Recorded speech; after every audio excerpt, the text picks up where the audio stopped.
அதிமுகவை வெற்றி பெற செய்ய வேண்டும் என்ற அலை தமிழகம் முழுவதும் வீசுவதாக முன்னாள் அமைச்சரும் சிவகாசி சட்டமன்ற தொகுதி அதிமுக வேட்பாளருமான KT ராஜேந்திர பாலாஜி தெரிவித்தார். விருதுநகர் மாவட்டம் சிவகாசி சட்டமன்ற தொகுதிக்கு உட்பட்ட பகுதிகளில் வாக்கு சேகரிப்பது தொடர்பான நிர்வாகிகள் ஆலோசனைக் கூட்டம் KT ராஜேந்திர பாலாஜி தலைமையில் நடைபெற்றது.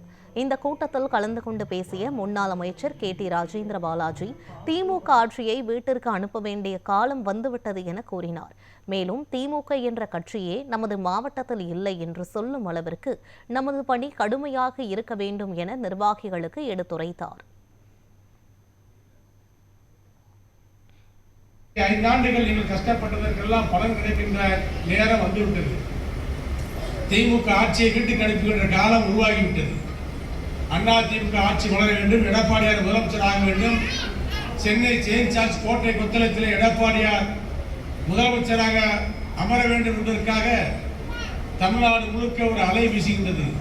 210 தொகுதிகளிலும் அதிமுக கூட்டணி, எடப்பாடியார் தலைமையில் உள்ள NDA கூட்டணி, தேசிய ஜனநாயக கூட்டணி வெற்றி பெறும் என்று இன்றைய தினம் கருத்து கணிப்புகள் பல்வேறு ஊடகங்கள் செய்திகளை வெளியிட்டு வருகின்றன. ஆனால் திமுக இதற்கு ஊடக புகுந்து பொய்யான பிரச்சாரத்தை பண்ணிக் கொண்டிருக்கின்றன. வதந்திகளை கிளப்பி வெற்றி பெறலாம் என்று பொய்யான வாக்குறுதிகளை சொல்லுகின்ற திமுகவுக்கு சவுக்கடி கொடுக்கின்ற விதமாக சிவகாசி தொகுதியிலே 3வது முறையாக KT ராஜேந்திர பாலாஜியாக நான் இரட்டை சின்னத்திலே போட்டியிடுகிறேன். திமுக என்ற கட்சியை நம்முடைய மாவட்டத்தில் இல்லை என்று சொல்லக்கூடிய அளவுக்கு நம்முடைய பணி கடுமையாக இருக்க வேண்டும், உண்மையாக இருக்க வேண்டும். ரெட்டலைக்கு என்று ஒரு மாசு உண்டு. சிவகாசி தொகுதியிலே ரெட்டலைக்கு என்ற ஒரு மரியாதை உண்டு, ஒரு மாசு உண்டு. எல்லா சமுதாய மக்களும் அதிமுகவுக்கு ஓட்டு அளிப்பதற்கு, வாக்களிப்பதற்கு, ரெட்டலைக்கு வாக்களிப்பதற்கு தயாராக இருக்கிறார்கள். அதை சரியாக பயன்படுத்தி அறுவடை செய்கின்ற பக்குவம், அதற்கான பொறுப்பு உங்களிடத்தில் இருக்கின்றது.